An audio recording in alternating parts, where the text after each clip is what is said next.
वंदे मातरम।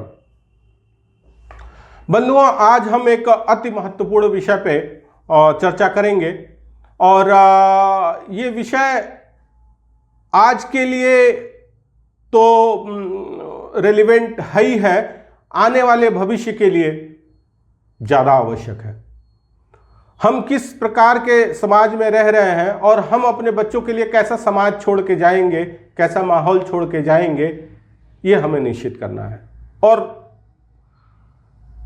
प्रश्न ये उठता है कि क्या हम ऐसी स्थिति में हैं कि हम ये निश्चित कर पाए कि हम अपने बच्चों के लिए कैसा राष्ट्र छोड़ के जाएंगे।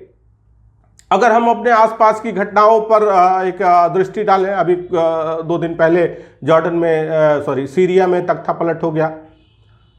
हर जगह अगर आस पड़ोस की हम बात करें, चाहे पाकिस्तान हो, बांग्लादेश हो, अफगानिस्तान हो, सीरिया हो, जॉर्डन हो, इराक हो, टर्की हो, हर जगह की दशा दयनीय है। इस्लामिक कट्टरपंथियों ने हर जगह अपना कब्जा जमा लिया है। बांग्लादेश में देखिए हिंदू क्यों मारा जा रहा है। सीधी सीधी हम बात करें कि आखिर हिंदू क्यों मारा जा रहा है, क्योंकि वो संगठित नहीं है। जो विद्रोही हैं या जो आक्रमणकारी हैं, आतताई हैं, वो कितने हैं? 5 लाख, 10 लाख, 15 लाख, 20 लाख। क्या वहां 20 लाख हिंदू नहीं है? 50 लाख हिंदू नहीं है? हैं, लेकिन वो संगठित नहीं है और उनको लगता है कि हम उनका मुकाबला नहीं कर सकते हैं, इसलिए घर से। या डर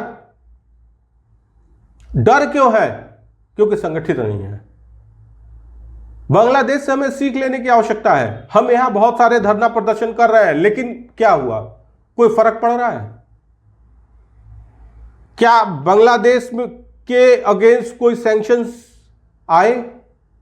अभी जिस हम गंगा जमुनी तहजीब की बात करते हैं, एक स्कैंडिनेवियन कंट्रीज का एक चित्रकार कोई पेंटिंग बना देता है, उस पे भोपाल में दंगे हो जाते हैं और इतनी बड़ी बड़ी बातें हो जाती हैं। क्या बांग्लादेश में इतने सारे हिंदू मारे गए और ये गंगा जमुनी तहजीब की बात करने वाला कोई भी व्यक्ति कुछ बोलने के लिए तैयार है? अरे आप उनको तो छोड़ दीजिए, विपक्ष के जो सनातन धर्म के लोग मानने वाले लोग हैं वो बोलने के लिए तैयार नहीं है वोट बैंक के खातिर। हम इतने लालची हो गए हैं, इतने स्वार्थी हो गए हैं कि हमें दूसरे का हित अहित का कोई ध्यान नहीं है। हम बस अपना हित साधने में लगे हुए हैं और इसके लिए कहीं ना कहीं हम सबसे ज्यादा जिम्मेदार अगर किसी को मानते हैं तो वो इंटेलिजेंसिया है, मध्यम वर्ग है, क्योंकि हम सब जानते बूझते देख रहे हैं, केवल दृष्टा बने हुए हैं। एक पुस्तक पतली सी लिखी थी लोहिया जी ने, भारत विभाजन के शत्रु। उन्होंने प्रस्तावना शुरुआत में ही लिखा कि भाई भारत विभाजन के लिए कौन लोग उत्तरदायी हैं? तो उन्होंने कहा कि सबसे पहले मैं। लोहिया जी ने सबसे पहला अगर किसी को उत्तरदायी माना तो स्वयं को माना। क्यों?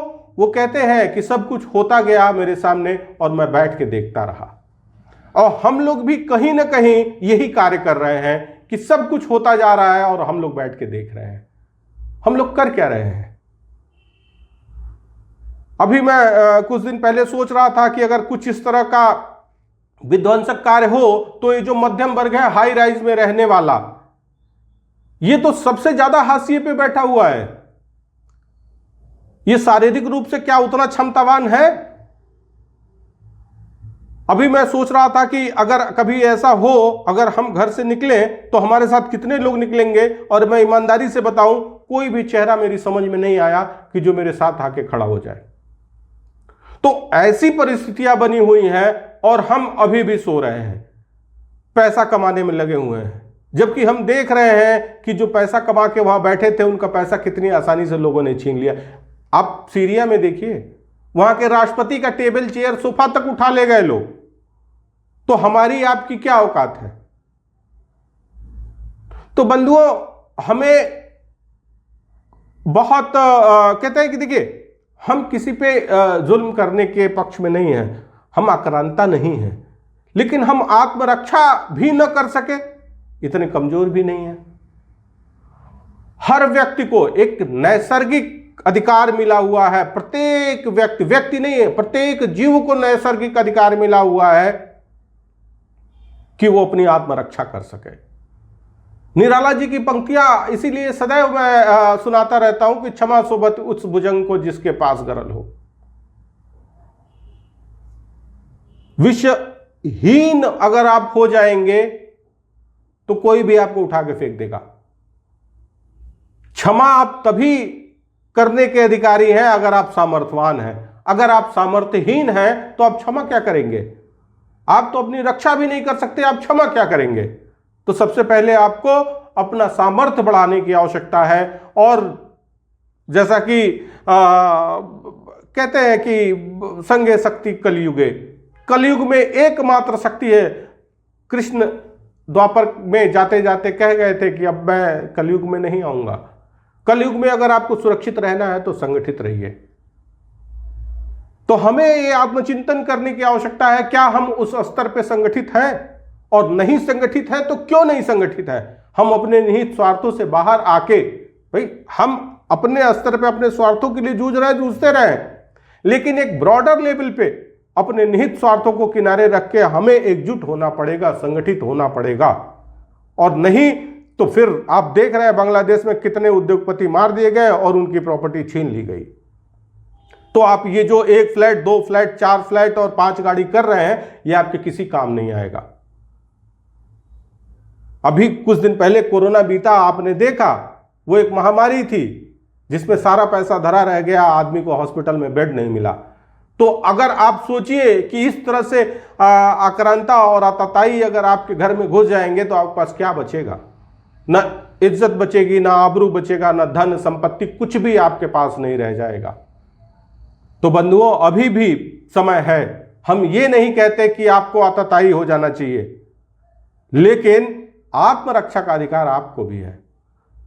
तो आत्मरक्षा के बारे में आपको चिंतन करने की आवश्यकता अवश्य है। जो कुछ भी करना पड़े आत्मरक्षा के लिए, स्वरक्षा आपका अधिकार है और उसके लिए जो करना पड़े आप करिए। संगठित रहिए, सुरक्षित रहिए। आज के लिए इतना ही। धन्यवाद।